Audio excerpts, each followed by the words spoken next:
Hello and welcome to Season 14, Episode 5 of Solely Singleton. I'm your host, Brad. This is my co-host, Eric. How's it going? We are finally to it, everybody.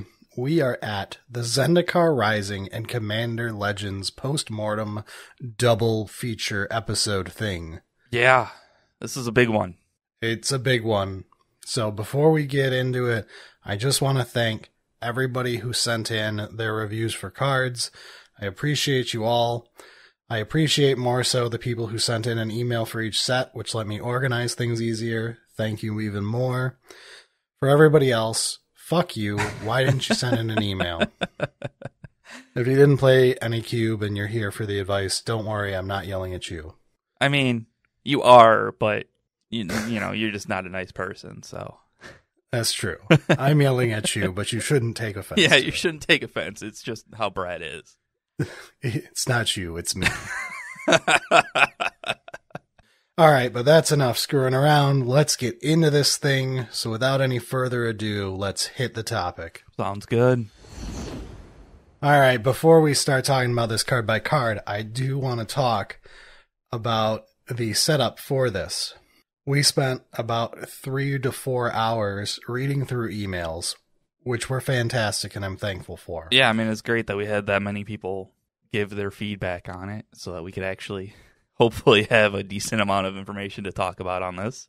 At the beginning of this, I foolishly thought to myself, this shouldn't take too long. I don't remember too much from this set. Yeah. How'd that work out for you? I forgot this was the beginning of MDFCs. Yep. So this is going to be a long postmortem, just for everybody at home. Yeah, I mean, on that, you want to talk just about MDFCs in general? Let's not talk about the later iterations where the problem was you could write a small book on one. Sure. Let's talk about this first iteration where the backside were all lands. Yeah. We had a lot of feedback of people saying the cards are good value in draft. And because of their low barrier to get into a deck, they almost always make the cut. Right. And all of that.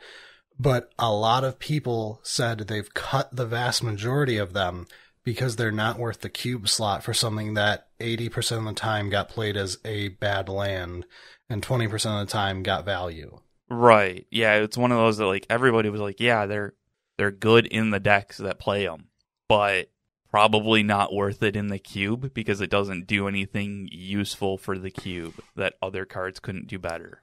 There were exception cases, ones that stood out that people loved, and we will get into those. Yeah.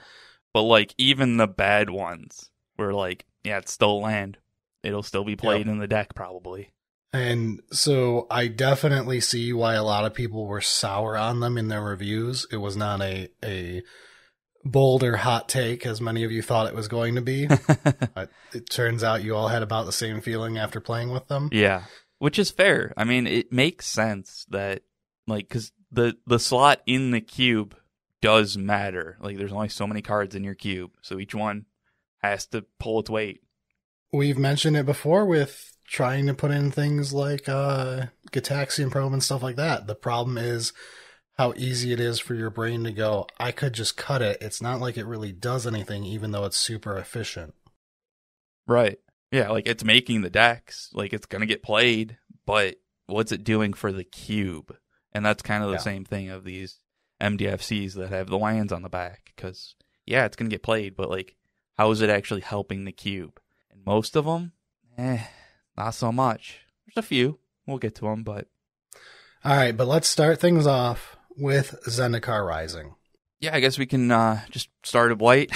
Let's not make this any more difficult for us. Yeah, let's not get clever. We're recording this pretty late, guys, so let's get through this. Okay, first up is Monarch Aspirant, which is 1 and a white for a 1/1 human cleric. At the beginning of combat on your turn, put a +1/+1 counter on target creature you control. So this card was shocking. I remember us liking it back in Hot Takes. Yeah. I'm pretty sure that we had over a dozen people send in specifically that this card is the best aggressive white 2-drop. like those exact same words. Yeah, and I mean, there was one that was like, I just listened to your complaining about 2-mana white creatures, and like, this is a good one. And it's like, yeah, okay, fair enough. The card doesn't need too much discussion. It is a 2-drop that is going to be swinging at worst as a 2/2, but in general, it can get anything swinging. Like if you played a 1-drop into this, yeah, anything swinging with like 3+ power, like immediately already gets its value. And it's one of those that people were like, if they don't deal with it, this just gives so much value to the aggressive decks over the course of the game that it is so good for a 2-drop. And makes sense. Yeah, and people were pointing out that it plays well in most of the decks that you want to try pushing in white. Right. Be it like something if someone's trying to play a counters theme in their white, humans, whatever you're doing, it has all sorts of overlap with the different types of tempo, mid-range, aggro.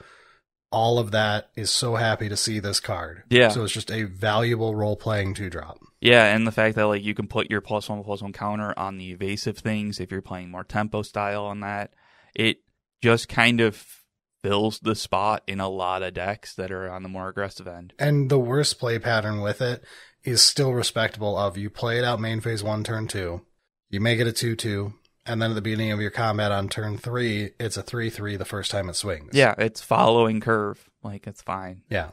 And it's beautiful. That's the bad case, right? Like, so yeah, everybody's on board of this being a great card, and yeah, seems cool. Next up is my baby. Yeah. Maul of the Skyclaves. 2 and a white for an artifact equipment. Equip 2 white, but it doesn't matter because when Maul of the Skyclaves enters the battlefield, attach it to target creature you control. Equipped creature gets +2/+2, has flying, and first strike.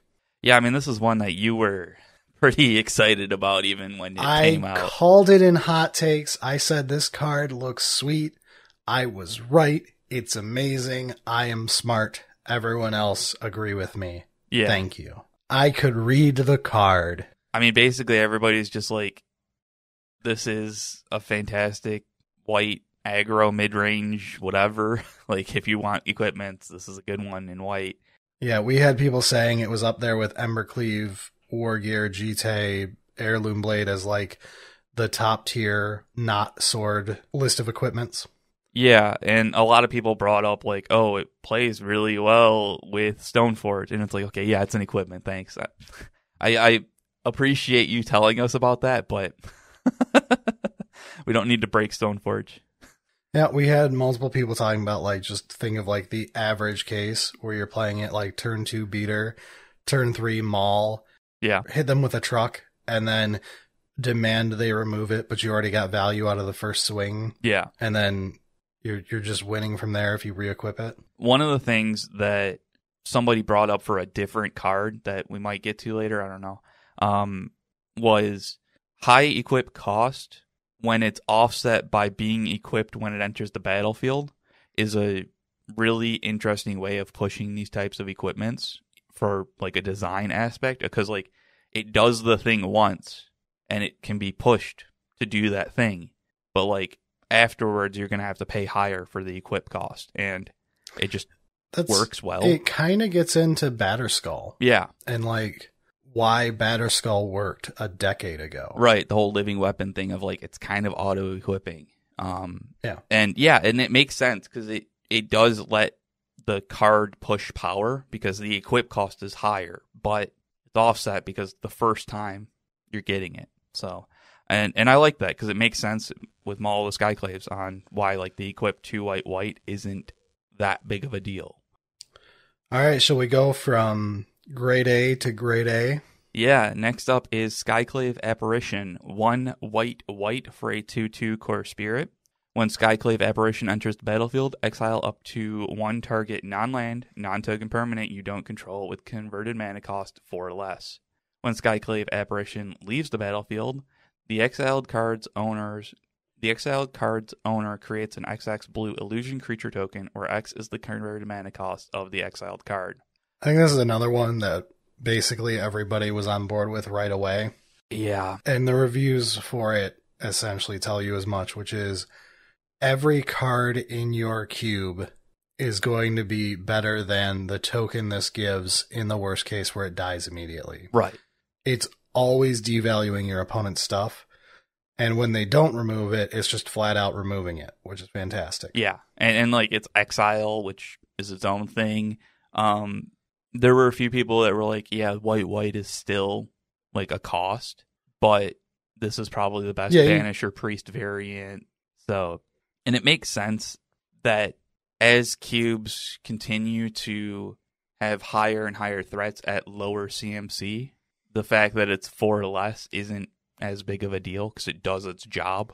Yeah, it's really hard to like talk about these simple but good cards other than explaining to you why they function the way they do. Let's move into some of the less beloved cards in blue. Yeah. We can move on to Deliberate.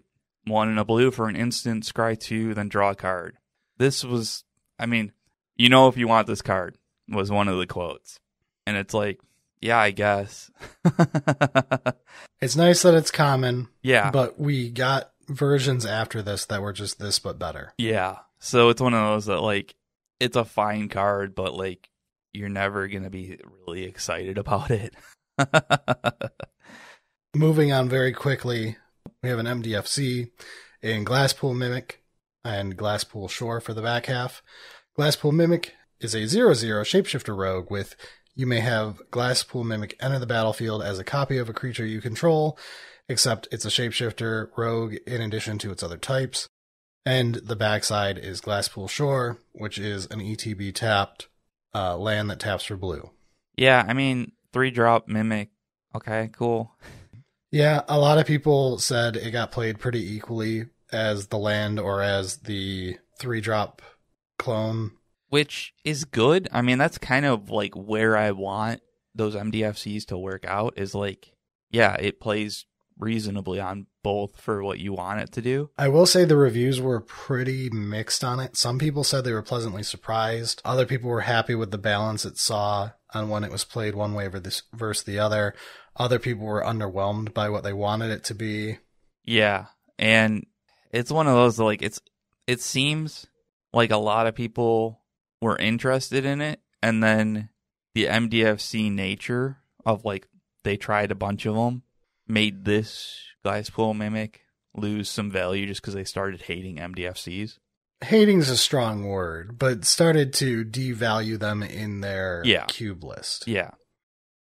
Which is fair. Yeah, it makes sense. It does seem like Glasspool Mimic is one of the better ones of the MDFCs because, like, it is, like, people were talking about it playing on the Glasspool Mimic side a decent amount of times, or the Glasspool Shore a decent amount of times. So it makes sense to have it as a card in your cube if you're interested in it. So next up, we've got Jwari Disruption. All right. Jwari Disruption is another MDFC. So Jwari Disruption, 1 in a blue for an instant, counter target spell unless its controller pays 1. The other side, Jwari Ruins, ETB tapped, tap for blue. It's censor-ish. This or censor this. Choose. This got brought up in several reviews, some people saying they replaced Censor with it. Basically, everyone compared it to Censor and their opinion one way or the other on the topic. The argument I've heard for this is if you draw a Censor early game and you wish you drew a land, this is better than Censor. If you draw a Censor late game and you want it to be any piece of gas, then Censor edges this out because a land is less relevant there. Right. So it basically came down to what you want. Like, Censor and this are basically the same slot. Which do you value more in your cube environment? The late game Censor thingy or the early game Jwari Ruins land? Yeah. And it sounded like no one wanted both. Yeah. And that makes sense. There's only so many of these soft counters that you really want. I'm not a big fan of it. Personally. I think I like Censor more. All right, let's move on to a card that instantly told me if the cube was powered or not. Yeah. So we have Seagate Stormcaller, which is 1 in a blue for a 2/1 creature, human wizard, with kicker 4 and a blue. And when Seagate Stormcaller enters the battlefield, copy the next instant or sorcery spell with CMC 2 or less you cast this turn when you cast it. If Seagate Stormcaller was kicked, copy that spell twice instead. You may choose new targets for the copy. So a couple things that were pointed out with this card. People who played powered cubes all seemed to like it. Yeah. But people who did not play powered cubes were much lower on it. There was a lot of comparisons to Snapcaster, and basically everybody was like, yeah, it's not Snapcaster. Yeah. There was a great, it's not Snapcaster, but there's a big difference between Snapcaster and unplayable. Right. So I will say this one, we had the biggest range of reviews, like people saying it was mouth-watering when it was cast because they were playing it in Powered Cube. Ancestral Time Walk seems pretty good. Other people accusing it of 95% of the time playing as a 2-1 for 2. Right. Like Goblin Piker, literally, in blue. Yeah. This is the card that I think scales the most with what your cube is doing. Yeah, if you're doing more busted stuff at low CMC, this is going to be pretty good. But if you're just not... And from what I was reading, a lot of people were saying that if the best thing in your cube you're doing with this is copying a lightning bolt, it's not good enough. Right. So, yeah, it did not get overwhelmingly positive reviews. The people who did review it very positively tended to be in powered cubes. There was 1 or 2 not in. Yeah, I mean, there was a few that were like, yeah, it's still fine, even if you're doing it with lightning bolt, but it's just fine at that point. Yeah. So it was a strange one to read the reviews of. And it was very funny when you'd be partway through an email and you've kind of like lost track of which cube this person had or played it in. Yeah. And then you get to this and you'd be like instantly reminded, all right, this guy played power because he's talking about how amazing it is and the best case scenarios he played. And then you'd have other people who, when you got to this, you're like, oh yeah, they're playing a lower power format. Like they were talking about how this card is constantly just a 2-1 for 2. It's like, okay, you can definitely see how this card works over the cube power level spectrum. Yeah. And moving on to a card that's very similar, we've got Yes. Thieving Skydiver is 1 and a blue for a 2-1 Merfolk Rogue with kicker X. X can't be 0. As flying, and when Thieving Skydiver enters the battlefield, if it was kicked, gain control of target artifact with converted mana cost X or less. If that artifact is an equipment, attach it to Thieving Skydiver. So yeah, similar thing, busted in power. It's not even busted in power. This thing got reviews from very mediocre to great. Yeah. A lot of people pointed out like, hey, I liked this card, but I'm in Powered Cube. Yeah. And it's not like where Power Cube people were just assuming that Seagate Stormcaller was great everywhere. This one, they knew it was like, this is good because of power. Yeah. And other people who weren't in Powered Cube said, you know, it's bad to it's good. Like, they never had like a glowing review. No. The ones that said it was decent were like, yeah, the flying helps because it's still an evasive 2 power in blue for 2. Like, that's fine. It's a solid tempo creature at worst. Yeah. Not the best thing you could be doing, but at least non-embarrassing. Yeah. And I mean, it kind of makes sense where it's similar to Seagate Stormcaller. Your power level of cube does matter on what you're including. So that does wrap up blue, though. So blue as a whole in this set was full of a lot of mixed reviews. Yeah. White was 3 cards of note. All 3 were slam dunk includes by people. Blue was a lot of, hey, this card's good in power, or hey, this card's good in a budget setting, or in a rarity locked cube. Yeah. There were a couple white cards that were brought up here and there, but like they were brought up as like, I wish I kind of sort of want to play this. Maybe it'll be good, but I haven't actually played it. And it's like, well, okay then. And I'd like to take a moment to thank all of the people with weird cubes who gave us their reviews. Oh, yeah. Shout out to specifically one person who had a 1-drop cube, very cool. We had some people with Pauper and Peasant, which we'll get into when something specifically worked better in Peasant environments or whatever. Yeah, it's great to see the diversity of cubes. I mean, there was a bunch of people talking about like, oh, I played on MTGO. So yeah, I mean, just the diversity there of one drop cube versus MTGO is it's cool. It's nice to have that. A shocking amount of cubers replied this time with mostly Arena for their experience with these cards, which I understand with how last year went. Yeah, I think it was one of those that like people have just gotten used to playing online a bit more for this set, and like that's where most of their reps are coming from. But maybe for the next couple sets we'll have some more in-person stuff. We'll see. Yeah.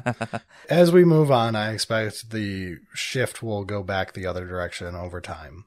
But let's move on into black. So we have Agadeem's Awakening next, which is X black black black for a sorcery. Return from your graveyard to the battlefield any number of target creature cards that each have different CMCs X or less. And then Agadeem, the Undercrypt, is the backside, and this is part of the Mythic cycle where it taps to add black, and it enters the battlefield tapped unless you pay 3 life.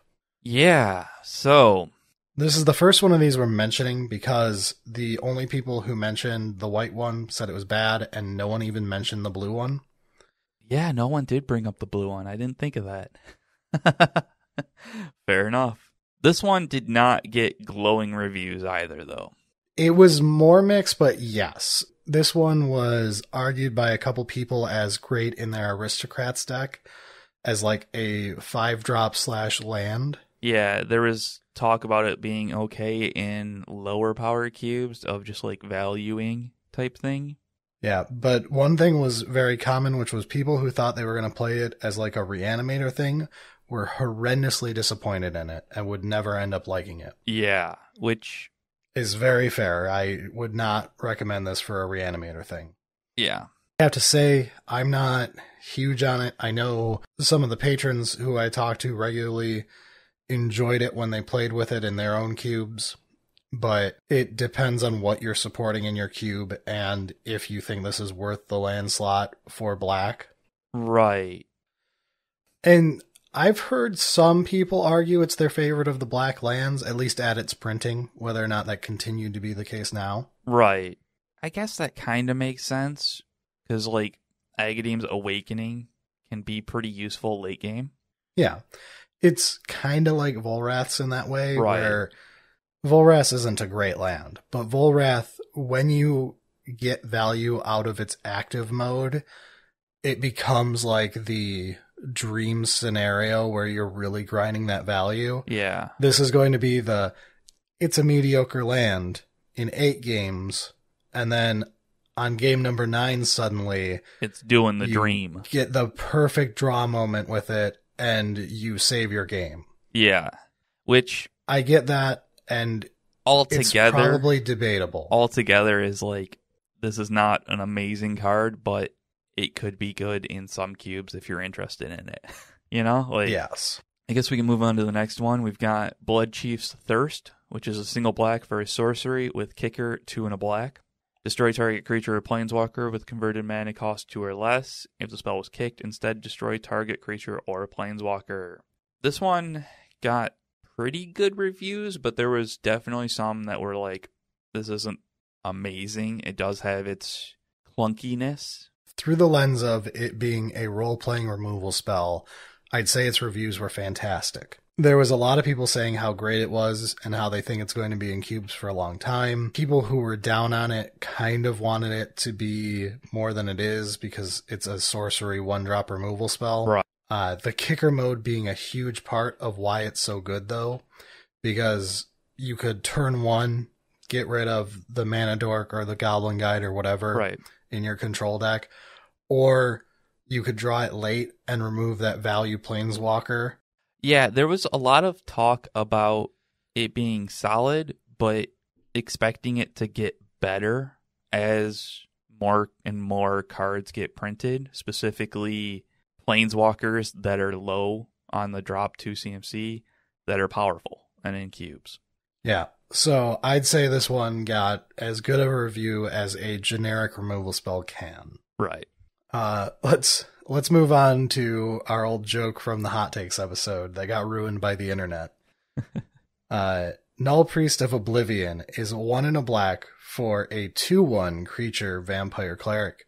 It has kicker 3 and a black, it's got menace, it's got lifelink, and it's got when Null Priest of Oblivion enters the battlefield, if it was kicked, return target creature card from your graveyard to the battlefield. So this card got mentioned a few times, very mediocre reviews. 3 people I have quoted with the word fine as their final review for it.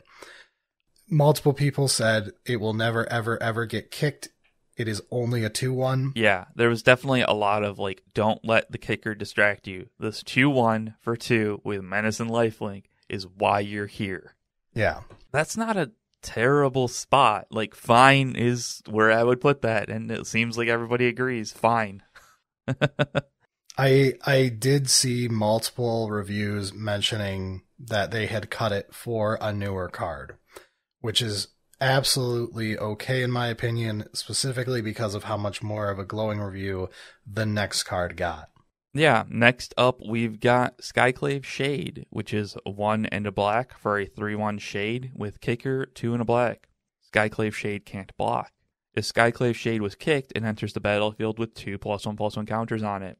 And as landfall, whenever a land enters the battlefield under your control, if Skyclave Shade is in your graveyard and it's your turn, you may cast it from your graveyard this turn. There was a lot of comparisons to Bloodghast. I don't know if anyone sent us a comparison without Bloodghast. Which, I mean, when you're looking at landfall recursion stuff, Bloodghast comparison makes sense. I will say the one person hit it for me, which is rather than compare it to Bloodghast, it plays more like a better Scrap Heap Scrounger. Yeah. Shout out to the one person who claimed this to be better than Bloodghast. That was not the consensus of everybody else, but that was the hot take. I liked it. I liked the hot take. Yeah.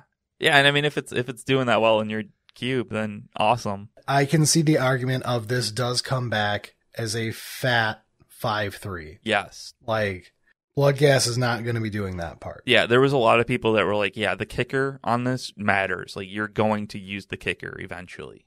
Yeah. And that makes sense. I mean, there's a lot of people that are like, yeah, there's a big difference between Bloodghast and a card that's worth running in cube. So even if this isn't as good as Bloodghast as that hot take, there's pretty good reviews all around of it playing well in cube, playing well in your Aristocrats style decks. Yeah.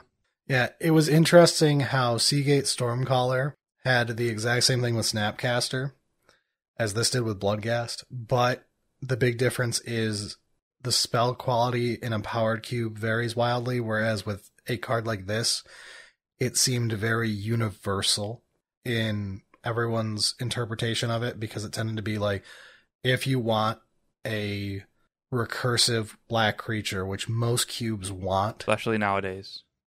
Yeah, unless they're doing something very strange with black compared to what the majority of people have decided to do with their black sections. Yeah. A lot of people want recursive black creatures. So you ended up with like people comparing it to Snapcaster Mage, and then this one compared to Bloodghast, and you end up with a universal opinion on this, whereas the other one was very mixed in its reviews. I do think that Skyclave Shade works, like you said, a lot better in just generic cubes, because even if for whatever reason you're not playing Aristocrats, which is pretty common nowadays, this is still a great aggro card. So like 3 power, 2 drop, it's coming back. It plays in, like, if you're trying to do black, green, graveyard value type stuff, that'll still do well in there because, you know, green's landfall type stuff. So like this Skyclave Shade just kind of works in cubes. It doesn't really matter where, you know, power, not power. So I do want to make one last note of, I remember specifically in this discussion, somebody mentioned that when compared to the 1-drop recursive creatures, they preferred playing this over any of them in the deck. Okay. Like just not playing a recursive 1-drop and instead playing this if it came down to cutting one of them. And I think that's an interesting way to look at it too, of when you look at the deck as a whole rather than in each individual slot, this still is one of the higher ranked things you can put into a deck that needs a reach. Right. That makes sense. Makes sense. I guess we can move on to red. Yes. So into red, we start things off with Kargan Intimidator, which is 1 in red for a 3/1 with a crap load of text. He's a human warrior with cowards can't block warriors, pay 1, choose one that hasn't been chosen this turn. Kargan Intimidator gets +1/+1 until end of turn. Target creature becomes a coward until end of turn. Target warrior gains trample until end of turn. Most of the reviews for this were negative. We did have a couple standouts saying that it was positively reviewed. The vast majority of people said it's basically a vanilla 3/1. Yeah, with a bunch of text. And paying the mana was never really worth it. But there was the spicy hot take of one of the best 2-drops in red. That was interesting as a take. But yeah, the majority of people seem to have cut this card since playing it and said so in their review. I can see that. I had no interest in this card from day one, unless I'm lying, but I don't think I am. No. I don't even remember this from hot takes. I don't think we were too excited about it just because paying the mana is always... Yeah, I was talking to a patron and they had it in their cube and I asked about it and they were cutting it in the update that I was talking to them about. Yeah.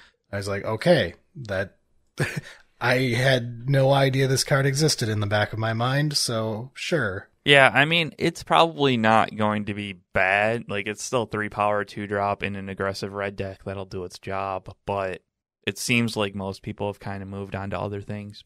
Let's talk about a much more liked 2-drop in red. All right, we've got Magmatic Channeler, which is 1 in a red for a 1/3 human wizard. As long as there are 4 or more instant and or sorcery cards in your graveyard, Magmatic Channeler gets +3/+1.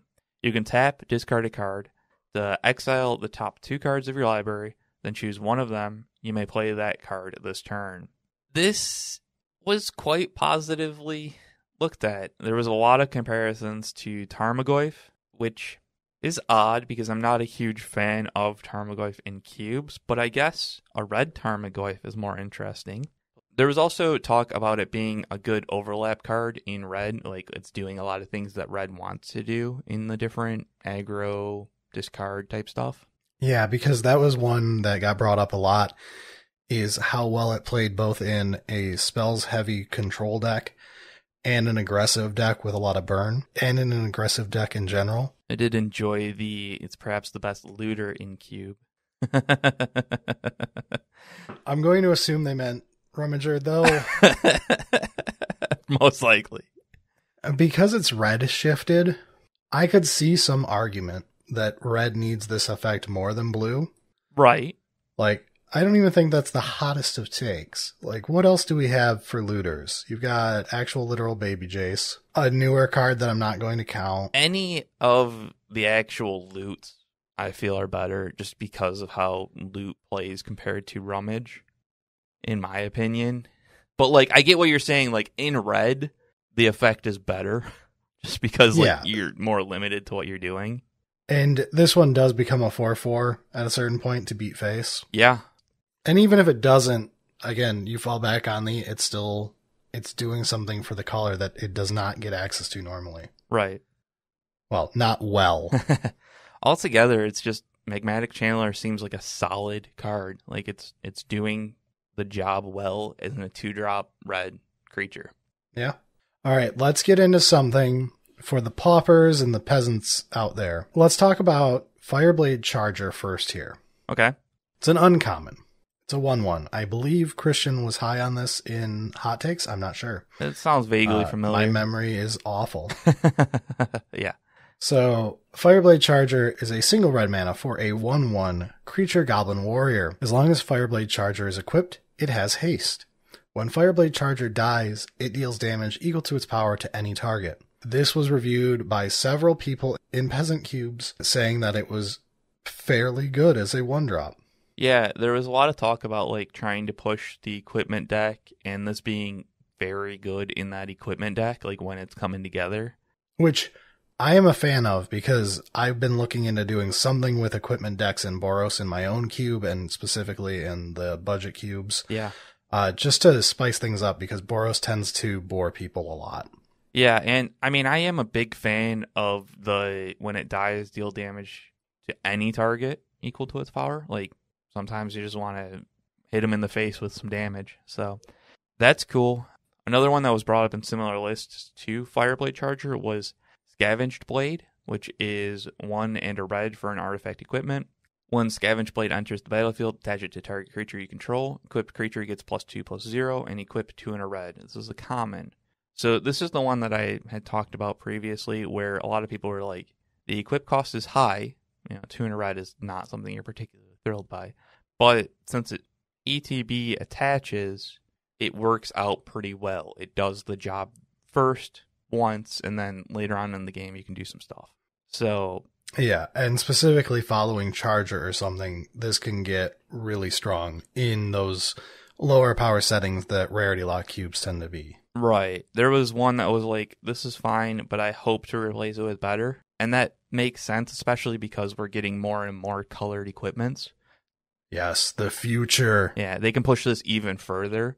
But I mean, this is a common, so like it seems like this was doing pretty well for that, and that's exciting. So up next, we have one of the 2 MDFCs from this set that got by far the most talk. This is Shatterskull Smashing and Shatterskull the Hammer Pass. Shatterskull Smashing is X red for a sorcery. Shatterskull Smashing deals X damage divided as you choose among up to 2 target creatures and or planeswalkers. If X is 6 or more, Shatterskull Smashing deals twice X damage divided as you choose among them instead. Shatterskull the Hammer Pass is, again, part of the Mythic cycle, so it is a land that enters the battlefield tapped unless you pay 3 life and taps for red. Yeah. This gets a lot of talk as the best of the cycle, the best MDFC land, the one that is the best compared to the other things in the slot. Yeah, it's one of those that like people were like, the spell portion, Shatterskull Smashing, is like a solid card. It does pretty good work, but even still, it's going to be played as the land half a decent amount of times, which is fine in those red decks that are playing it. Like, you're not too worried about the 3 life. Yeah, and other than like Den of the Bugbear, which would come out 9 months later, right, and the Kamigawa one that we had some argument about, there hasn't been too much in the way of utility lands in red. And this one being a C-rate removal spell on the front side, and on the back side just getting to be its normal land half. This is probably pretty high in the hierarchy of red lands you would want to try out. Yeah. And where a lot of them have the issue of they're too low impact on the non-land side, and that's why we're not talking about the vast majority of these, is people just rated them very low because of that, because they just played as a bad land. Right. And then weren't worth a cube slot and got cut. This one has managed to make it in most of the cubes that talked about it, and is still being played. Yeah, which is, I mean, that's kind of where it needs to be. Like, it's the spell portion needs to be good enough for the utility land section to actually be a useful slot in cube. And I do think this one was playing with a handicap compared to the others, though, because red notoriously did not have good utility lands. Like, yeah. Unless you're playing, like, what, Barbarian Ring or some garbage. Hey, don't hate on Barbarian Ring, man. So other than that, you were pretty low on what you were expecting out of a red land. Yeah. Shout out to Valakut, my favorite, but I mean, never good. Not in cube. No. Not in cube. Fantastic in other formats. Not in cube. So yeah, I think this one, Shatterskull Smashing, is a solid option if you're looking at it. Yeah, it got some negative reviews. I'm not going to pretend everyone was positive on this, but it did get at least tied for first place on positive reviews. Yeah. So let's move into one that's much lower power, but it had some heartwarming reviews for it. Yeah, we've got Valakut Exploration, which is 2 and a red for an enchantment. Landfall, whenever a land enters the battlefield under your control, exile the top card of your library. You may play that card for as long as it remains exiled. At the beginning of your end step, if there are cards exiled with Valakut Exploration, put them into their owner's graveyard. Then Valakut Exploration deals that much damage to each opponent. So this one, it didn't get mentioned too often, but it tended to be mentioned fondly when it was. It seemed like people enjoyed it, but didn't think it was like that powerful, but it was like fond. Yeah. It's a card that lived off the story equity. It seems very pet card-ish, where it's like, it's good enough, and if you're interested in it, you'll enjoy putting it in the cube, and you'll try and push to have it in the cube for longer than it might be viable, but that's fine. Pet cards are cool. Yeah, it's a 3-mana do-nothing, let's be honest. It is the 3-mana do-nothing enchantment we've talked about a million times. Yeah. You can't have a 3-mana do-nothing enchantment unless you're getting some crazy payoff out of it. And this one tends to live off of the story time element. One person mentioned they're playing it in a very high-powered combo-centric cube and specifically abusing it with a fast bond style deck. That could be worth it. That seems dirty. That would be neat. Yeah. That's the kind of deck that, like, you put it together and you're like, I don't care how well I do. I'm going to accomplish this thing, though. Yeah. You've got people playing it with Wrenn and 6 looping, some incredibly dirty lands. And is this really the thing winning the game, or is it the Wrenn and 6? It's the Wrenn and 6, but no one cares because this is the cool thing that's happening. Yeah. And it's one of those that, like, every cube has, I guess not every cube, but a lot of cubes will eventually have their pet cards. Every cube worth talking about has pet cards. Yeah. And so it's one of those that, like, finding your pet cards is sweet. And Valakut Exploration seems like some people have found it as their pet card. And it's one I've debated in my own cube specifically because it seems like the type of card I would enjoy, even though I understand it's a 3-mana do-nothing enchantment. But when I read the card, I can only think of how much I love the lands deck. Yeah, I'm same. And, like, I'm just like, yeah, it's 3-mana do-nothing. But, like, think of the possibilities. So this card, even though it wasn't mentioned often, was one that I was very happy to hear people's stories of. Yeah, I guess that rounds up red. We can move into green. So the first one was Ancient Green Warden, which is 4 green for a 5/7 with reach. You may play lands from your graveyard, and if a land entering the battlefield causes a triggered ability of a permanent you control to trigger, that ability triggers an additional time. It did not get mentioned often, but someone mentioned they play it with their Field of the Dead in their cube, and it's fantastic in that deck. Makes sense. Another person said they play it basically in Primeval Titan slot. They just like this one better. I can buy it, especially if you've got a whole lands thing going on. If you're playing double fetch, I bet this is stellar. Yeah. So it wasn't the most common thing to get brought up, but the reviews for it were glowing when they occurred. Yeah, I mean, we've gotten a decent amount of options now at 6, so you kind of get to pick and choose what you want, but the people that did bring this up enjoyed it quite a bit. So it feels like it's one of those, if you want it kind of things. Yeah, in my own cube right now, it's currently fighting with Vorniclex and Tovalar's Huntmaster, which we'll get to way later, but it's fighting with those for a slot right now in my own cube. And I think I'm going to at least get it in for a while to test it. We can move on to another MDFC. We've got Balaged Recovery and Balaged Sanctuary. So Balaged Recovery is 2 and a green for a sorcery. Return target card from your graveyard to your hand. The flip side, Balaged Sanctuary is a land that enters the battlefield tapped and taps to add green. I mean, a lot of people were like, yeah, it's a fine regrowth. And it's a regrowth that also is a land. There were a couple things. Peasant cubes liked this a lot. Yeah. Because it's one of the better peasant MDFCs. And there was more than one person saying they disliked regrowth as a card. And they never really liked it much in their cubes. But they liked this version because it was a land when regrowth isn't good. And you don't care if you pay 1 more mana for regrowth when you're regrowthing.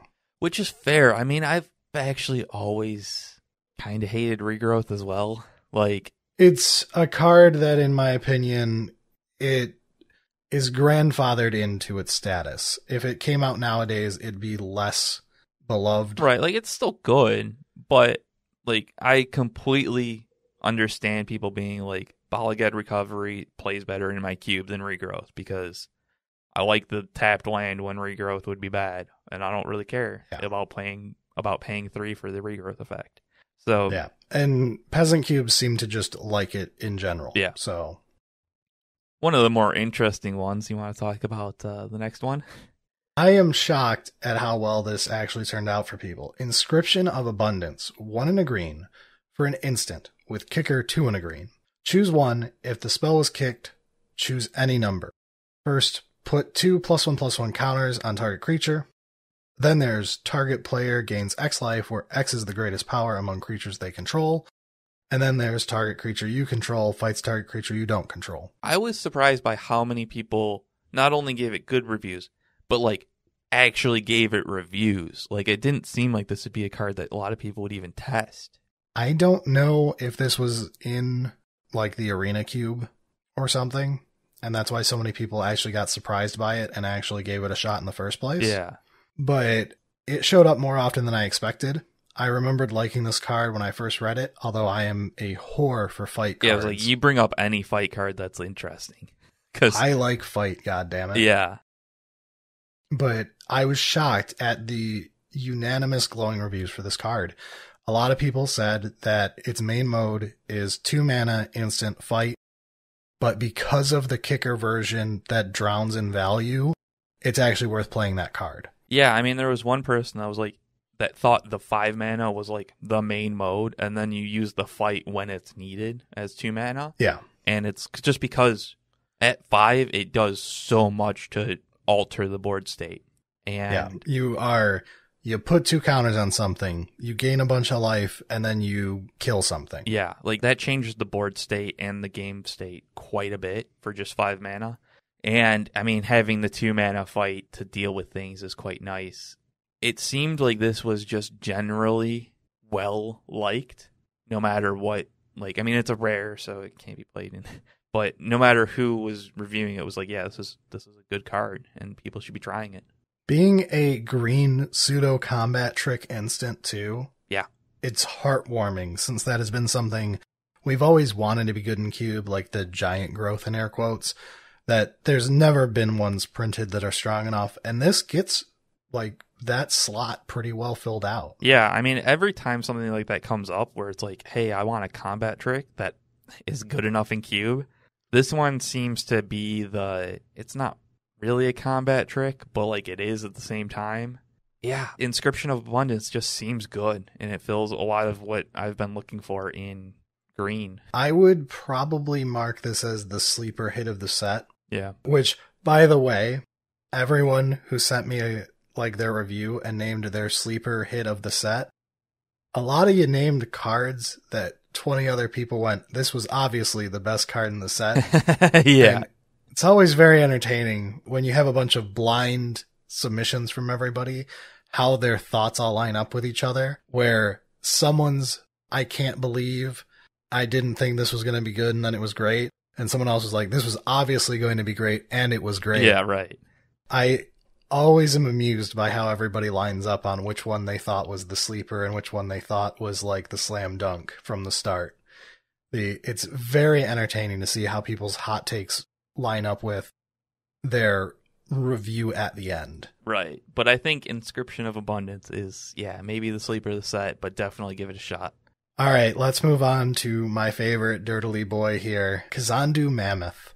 All right, Kazandu Mammoth is 1 green for a 3/3 elephant with landfall.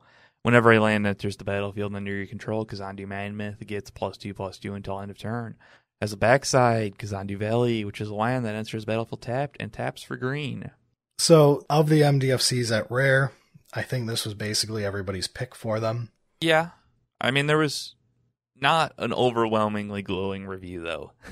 No. Again, I think the MDFCs in general in this set, people got cool on fast. Yeah, and like this one, some people were like, yeah, it's just a 3-drop dude, which is fine, but like there's competition at 3 in green for more unique things. Multiple people compared it specifically to Lovestruck Beast Yeah. as the 3-drop beater in green of choice, whatever their opinion was one way or the other on the two. And Kazandu Mammoth has the obvious upside of the land backside mode, right, whereas Lovestruck Beast has the play the 1-drop and then play Lovestruck Beast. Yeah. I definitely understand why people are comparing those two cards specifically over and over. I mean, it's because they're just like an efficient 3-mana dude in green. Yeah. They're the beater in your 3-drop slot, and it's whichever one you want of them. The card was, like, reviewed all right. Yeah. There wasn't like an, oh my god, it's my favorite card ever. I do love the art on this card, though. I like the Dirtle Mammoth. Yeah.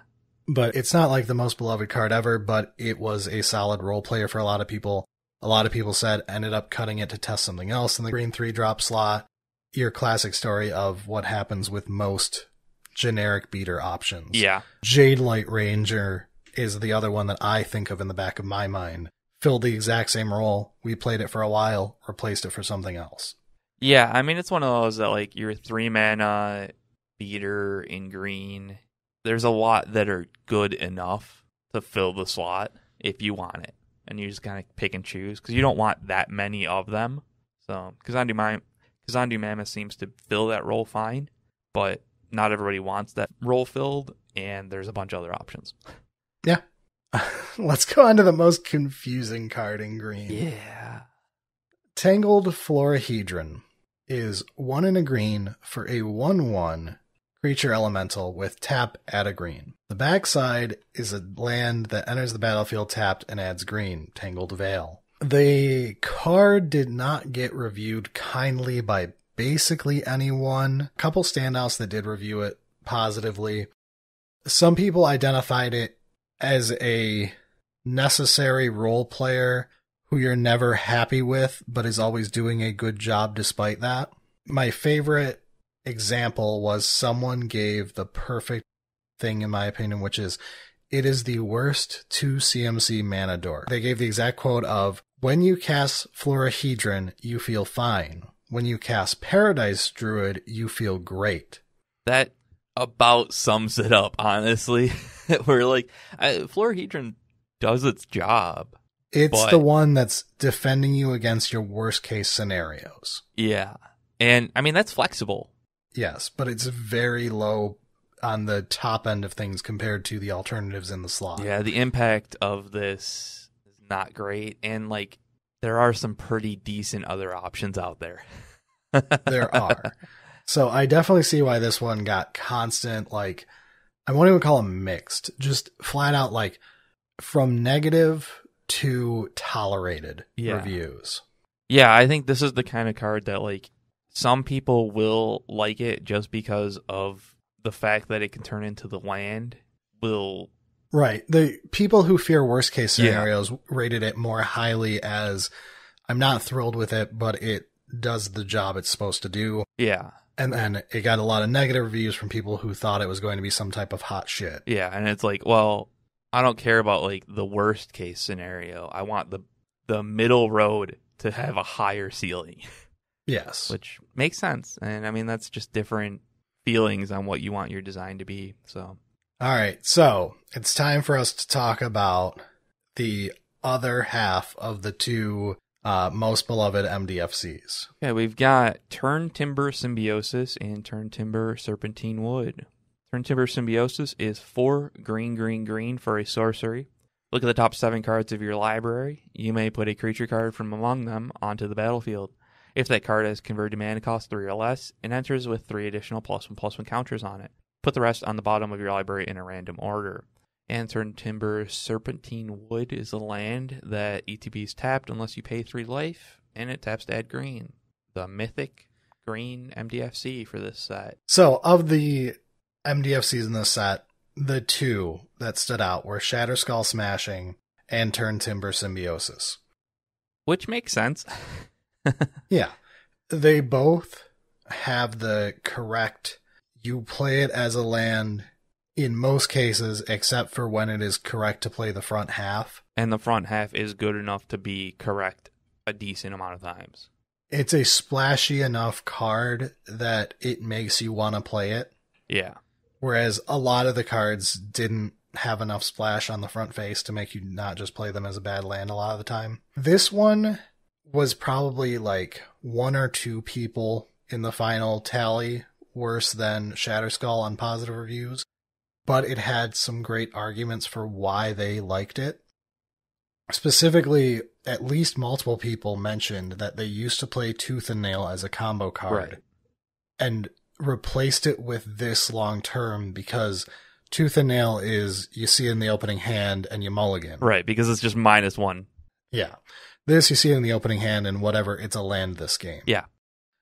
And then you draw it at the right time and it's not as good as Tooth and Nail, but it's a solid way to win a game. Yeah, and a bunch of people brought up the fact that, like, it's pretty rare for you to really whiff on it because, like, 7 cards is a lot in your cube deck. But even when you whiff, it's fine. Like, you get, like, a fine card out of it. Like, you're getting a dude, and that's okay. Yeah. So, yeah, I feel like I like Turntimber Symbiosis better for what it's doing at cube. I personally like it better, but I'm the person who is far more interested in letting ramp decks actually win a game.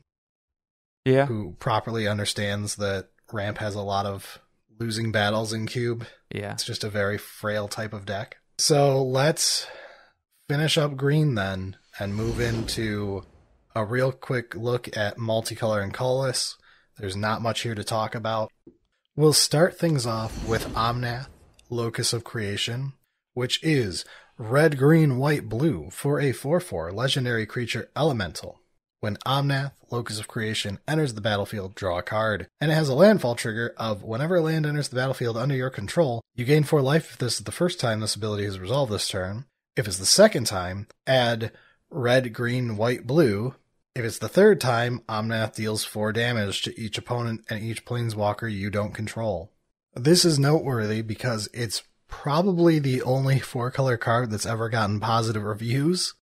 We had multiple people tell us that when they play either people playing land-based decks in their cube or playing double fetch cubes, stuff like that, saying that the card can actually be really bonkers and worth playing a 4-color deck in. We've had a couple people say, like, it's only okay. It's more there for the cool factor than how strong it is, which I get because there's a lot of cubes out there where you've got your veterans who've been playing for 10 years together, and every once in a while you just got to add the spice to make people, like, excited about something.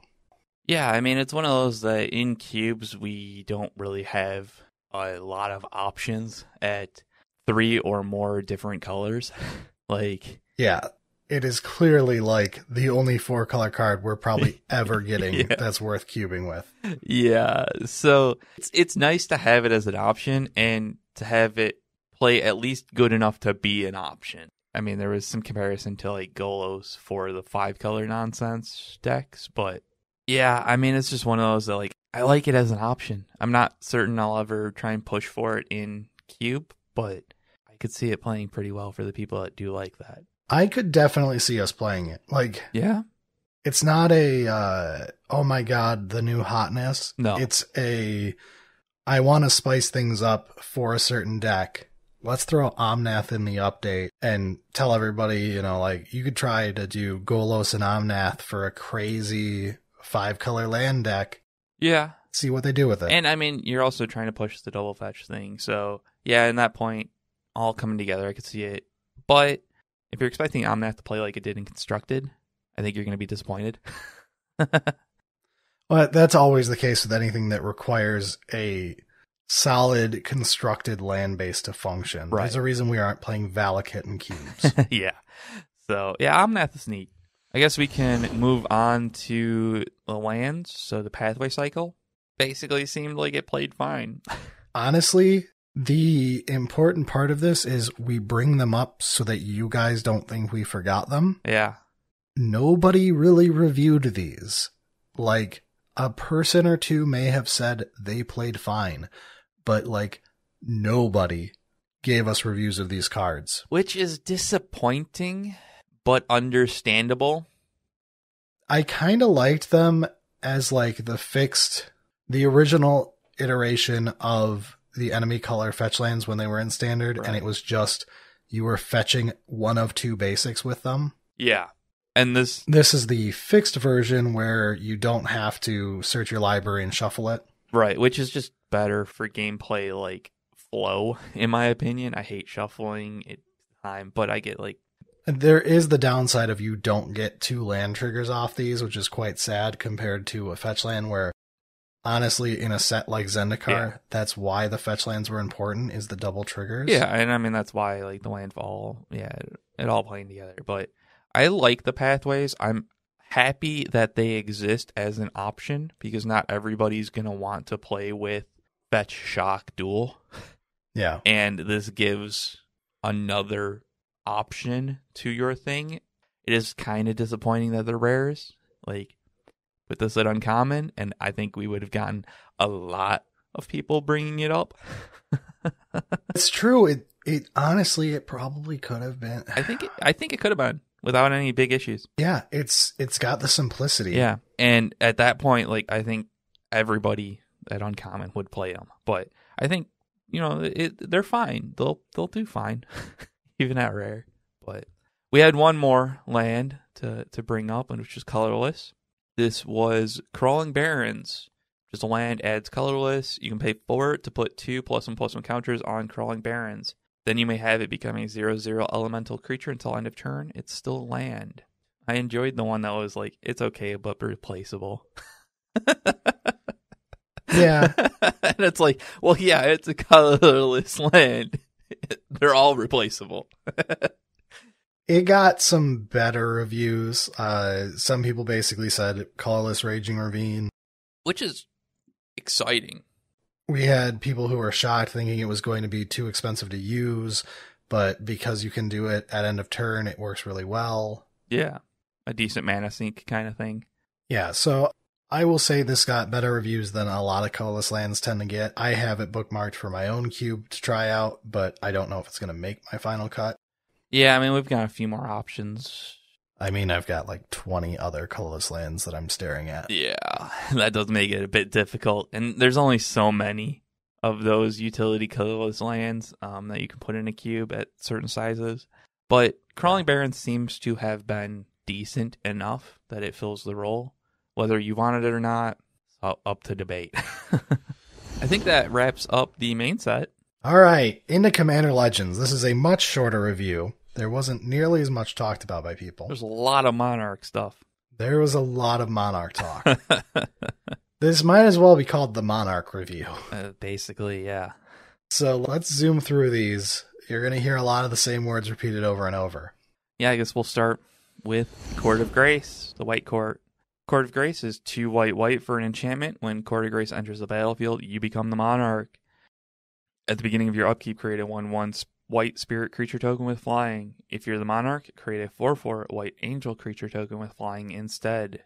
This is kind of awkward because it's the first one we're talking about, but it is by far the best reviewed of this cycle. It seems to be at the Goldilocks perfect center point of people don't hate it for being an obnoxious Monarch card, but it's not a bad card being held up by the word Monarch. Yes, it seems to be a fairly balanced and effective card, but not oppressive.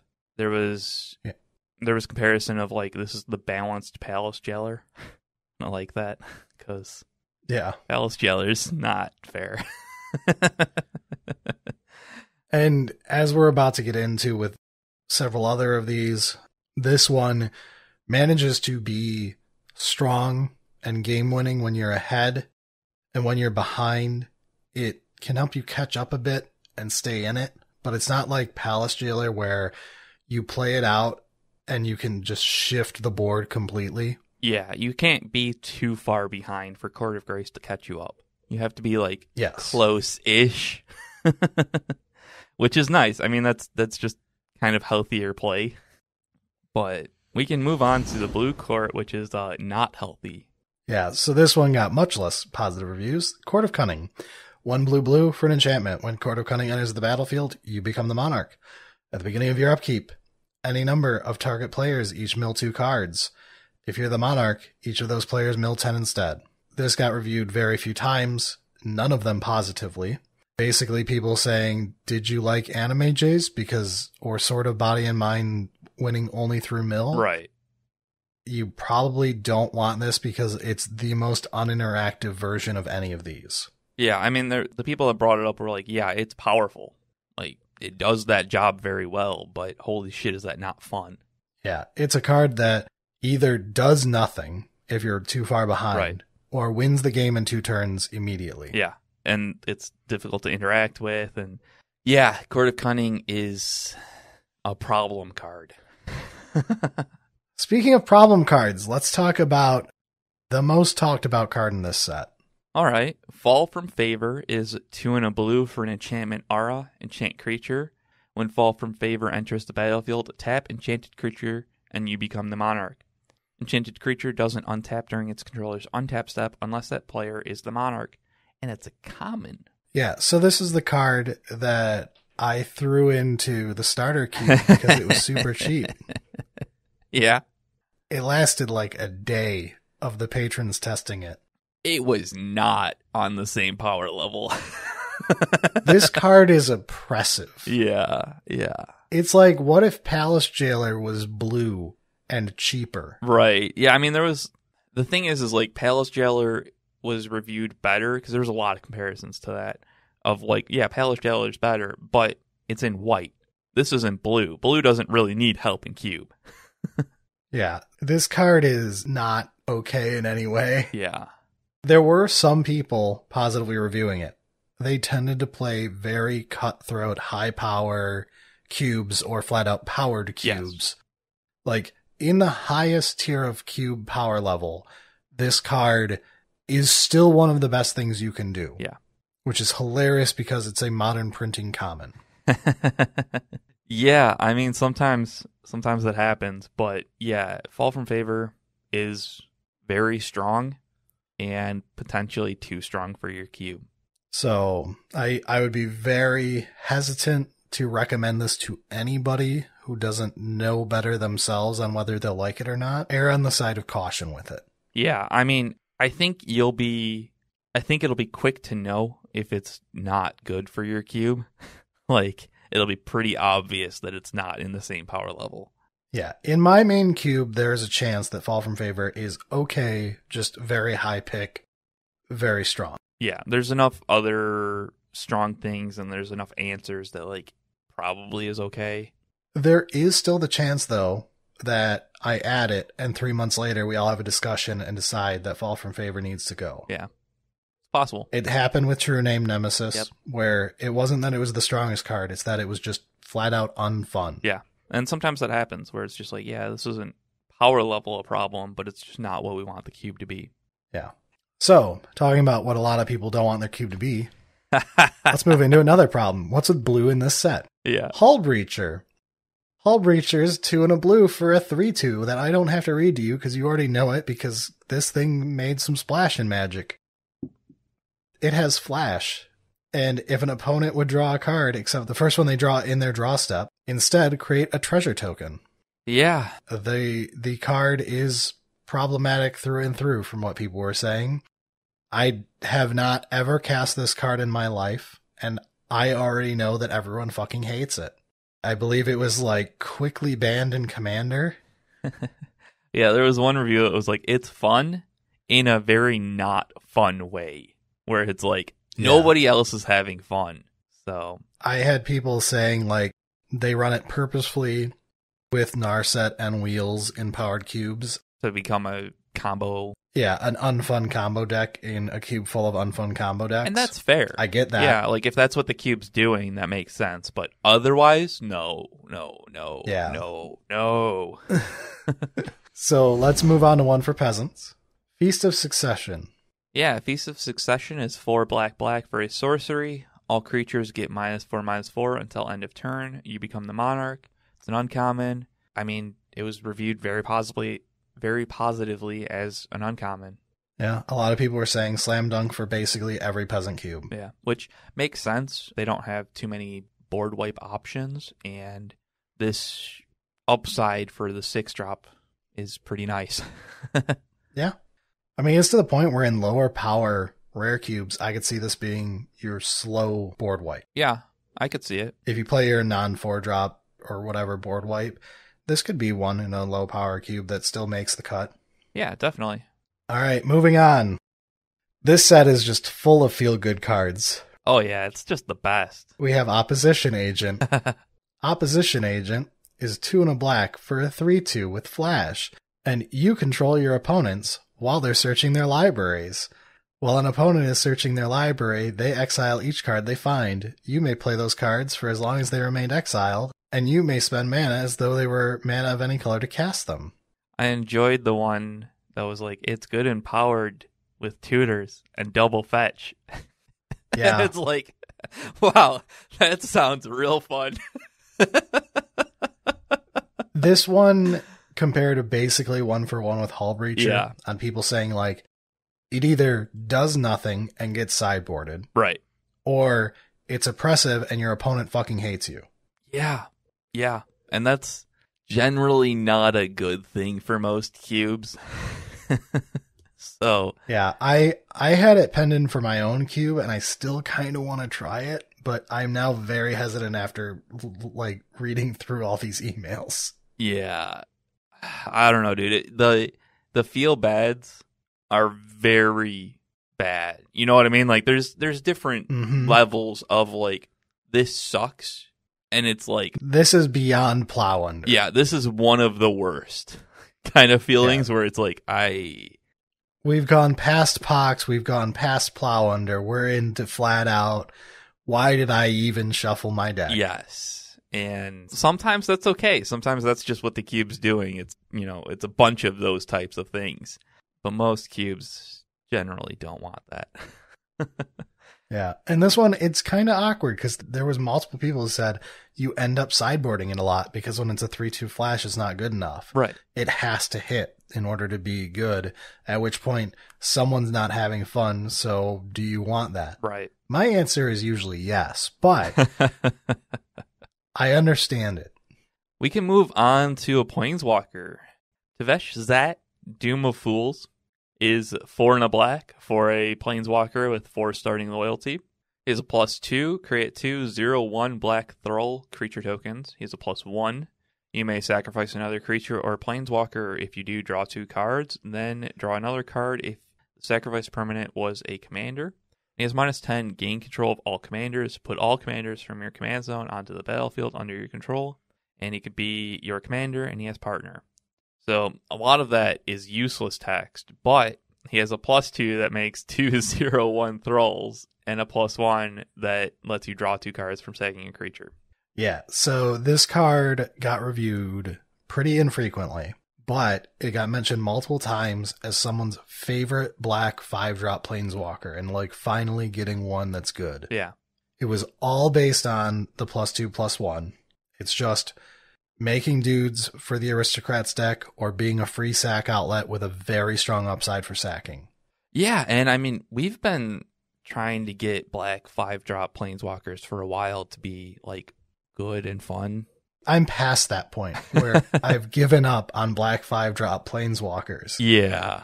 And I mean, it's nice to see that one Tevesh is possibly good, where like depending on like what you're doing in your cube, if you're doing Aristocrats or that type of thing. Yeah, cool. I do hate the fact that there's a lot of words on here that are useless in a 1v1 cube, but yeah, it is a little bit annoying. Like the -10 does nothing, and then the bottom text stuff is all flavor text as well. yeah, generally. I can see why that may have turned a lot of people off to the card, to the why it was so rare to see anyone even talk about it. Yeah, there is a certain aspect of like, I want the cards to look pretty, you know? Like, and all of these words that are actually useless is annoying. So I can understand that. But, I mean, the people who did bring it up were pretty happy with it, so that's great. So let's move on to Red and talk about the surprise of the set. Yeah. Court of Ire, which flew under our radar completely for the most part, is 3 red for an enchantment. When Court of Ire enters the battlefield, you become the Monarch. At the beginning of your upkeep, Court of Ire deals 2 damage to any target. If you're the Monarch, it deals 7 damage to that player or permanent instead. This was surprisingly well liked. It was one of those, like, this is a 5-drop in red, so it's tough, you know? Like, there's some pretty good dragons, but... I appreciated one email that spelled out exactly why they liked it over the dragons. Rather than having your umpteenth 5-drop dragon variant that you can choose between, you get an enchantment that is interesting because at worst, it's a shock every turn until they're dead. And it can go anywhere. Yeah. And the best case scenario, it races dragons pretty well on killing the opponent, where if you're winning, which you often are as the red deck, like putting the pressure on them, it's very rare for you to lose Monarch, meaning you're paying 5 mana, end of your turn, Monarch, next turn, they can't swing through to your life. Your turn, dome them in the head for 7, the game is probably over. Yeah, it is one of those that when you get to your upkeep as Monarch, probably won the game. Like, 7 is a lot of damage. Yeah, and if you haven't, you're set up to win now. Like, whatever was your problem is no longer your problem, because it's 7 anywhere. Right. So even if, like, you're in an awkward, like, tied up by their Will Kenrith or something, you can just be like, goodbye, Will. Yeah. I still have concerns from just, like, the fact that, like, if you're behind, it's a problem, but... If you're behind, it's still going to be 2 damage every turn, which is not great for 5 mana. No. But, I mean, it's still a one-sided vortex for 2 more mana. Yeah, I mean, but then your opponent's got Monarch and stuff like that. But Yeah. The fact that there were several people that brought this up and said it was good means that, like, yeah, it's probably worth testing at the very least. If you didn't think it was good, like if you were like me and you're like 5 mana, I don't know, I'd just rather have a dragon. Well, maybe you should try this out. Yeah, and some people point out, like, the worst case for dragons is a dead dragon that didn't do anything. Yeah. Like, when you get to the real worst cases, it still hangs in there okay. Yeah, it does feel a bit more interesting than just another dragon. So yeah, I went into this knowing that the white court was going to be the most liked. Yes. Like, just flat out, it's done well for everybody. It's the balanced, good, does its job. I was shocked that the red court got brought up as often as it did as a solid 5-drop finisher in red decks. Yep. All right, let's talk about the funny card. Okay, Wheel of Misfortune is 2 in a red for a sorcery. Each player secretly chooses a number of 0 or greater. Then all players reveal those numbers simultaneously and determine the highest and lowest numbers revealed this way.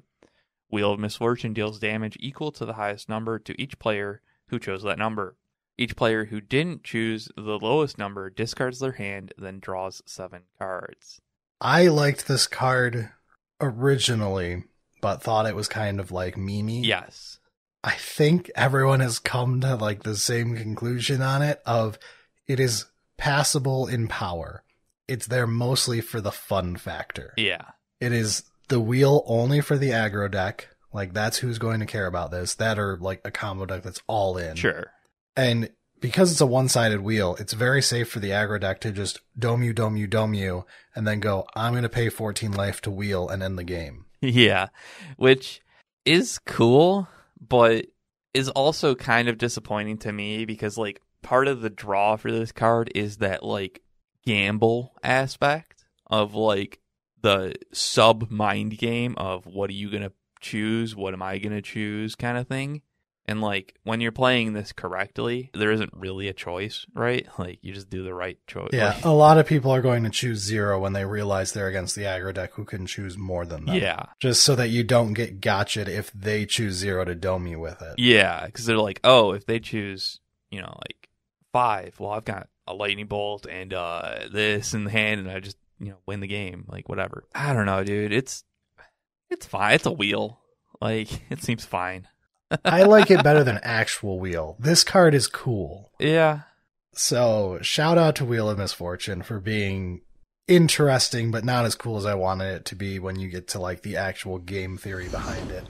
Guess we can move into green. Yeah, so I'll start us off with Dawnglade Regent. A big elk. Is it an elk? Yeah. Oh, it is an elk. How weird. It looks like a dinosaur, kinda. Obviously, do you not see the picture? It's obviously an elk. Yeah, that definitely looks like an elk and not a generic beast. So anyway, Dawnglade Regent is 5 green for an 8/8 elk. When Dawnglade Regent enters the battlefield, you become the Monarch. As long as you're the Monarch, permanents you control have hexproof. It didn't get reviewed often. People basically brought it up for budget cubes and stuff as a serviceable 7-drop finisher. Which it's currently at like 30 cents. Yeah, so don't ruin that, internet. Yeah, so don't ruin that for our next iteration of the budget cubes. We want this. But I do like that this is a pretty fair way to use Monarch. I was always a fan of Regal Behemoth. Yeah. I was always a fan of him. And this seems like a more modern era version of it. Yeah, I mean, giving hexproof is pretty nice. And you've got a big dude. So It is not ignorable. yeah, it just seems like it's going to play pretty well for what it is. But, it still is a 7-drop. You can only have so many of those in your cube. Yeah, but we've had trouble with finding good budget ones over the years. Right. We have a couple options now, and I'm happy for that. All right, let's move up a mana, Eric. Yeah, we've got Kamal, Heart of Krosa, is 6 green for a 5/5 legendary human druid. At the beginning of combat on your turn, creatures you control get +3/+3 and gain trample until end of turn. You pay 1 and a green to have until end of turn. Target land you control becomes a 1/1 elemental creature with vigilance, indestructible, and haste. It's still a land, and he has partner. Yeah, so this got brought up only a couple times, but the people who brought it up said he was a great alternative to Craterhoof. Some people said, only good, replaceable, but hey, it's not Craterhoof priced. Yeah, and yeah, it's doing exactly what that slot is trying to do. It's massive, 8 mana. Yeah, very rare you're going to fairly cast this thing. You're mostly natural ordering it. Right. At which point, yeah, I mean, +3/+3 is pretty nice. Trample. And it's every single turn, so if you don't kill him on the first one, you'll kill him on the second. Yeah, which is always great. I don't know, dude. There's a few options now of that top end, buff the board, win the game type thing. This might be my favorite variant now. I had kind of forgotten about it till we got to the reviews. Yeah, I think this might be one of my favorite as well. Like, the creature itself is only a 5/5. Well, offensively, it's an 8/8 trample. Yeah, and defensively, Like, you can use the ability to make a land. Okay, yeah. This Yeah. one might be my favorite now. I appreciate that people brought this one up as an alternative specifically to Craterhoof, which can have crazy price tags depending on when it was last printed. Right. All right, so let's move into another alternative or backup copy of a card in Magus of the Order. Magus of the Order is 2 green for a 3/3 creature human wizard with pay a green, tap, and sacrifice Magus of the Order, and another green creature. Search your library for a green creature card. Put it onto the battlefield, then shuffle your library. It's a worse natural order. Yeah, I've heard only a few people brought it up, but I've heard both sides of people saying it's a worse natural order, but I run it as my second copy, or it's so much worse than natural order that is not worth running. Yeah, I think the biggest thing there is the 3 toughness. It really is annoying. People were like, it gets bolted, and that is enough of a downside that it's not worth it. Yeah, if you're already worried about your bird getting bolted, and then you're worried about your natural order getting bolted. Yeah. That sounds miserable. I can understand wanting this if your cube's larger in size and you're looking for redundancy. Yeah, because at a certain point, you just have to live with the fact that sometimes you've got to rely on this. Yeah, but it does seem like the downside is potentially not worth it. Like, it is a worse natural order, so just play natural order instead. All right, time for the last card. Hey, Creepy Spider. it's a big spider. We've got Sweet Gum Recluse, which is 4 green for a 0/3 spider with Flash, Cascade, Reach, and when Sweet Gum Recluse enters the battlefield, put 3 +1/+1 counters on each of any number of target creatures that entered the battlefield this turn. Yeah, I mean, people liked it. It's solid mid-range card, fun army in a can. The Cascade's sweet, dude. Flash Cascade, come on. Mm-hmm. That's so cool. It does have the problem that got brought up in a couple of reviews of, we got Tovalar's Huntmaster recently. Right. Vorniclex came out right after this. Ancient Green Warden came out literally like 2 weeks before this. We've gotten a decent number of 6-drops in green. There is a lot of options to the point where it's hard to argue for this one over the alternatives. It's very cool, but it can have trouble pulling its weight compared to things that came out since. Yeah, especially for consistency. Like, Flash Cascade is cool and all, but like, it's not actually consistent in a draft format, right? Like, you're not trying to break Cascade when you're drafting. I like it. I mean, I think it's cool, and it seemed to be fine, but there's a lot of other options out there. I appreciate how fucking hideous this card's art is, like, purposefully. Well done to the artist. Did a fantastic job of making it as disturbing as possible. So, on that note, let's get to the outro for the week. Sounds good.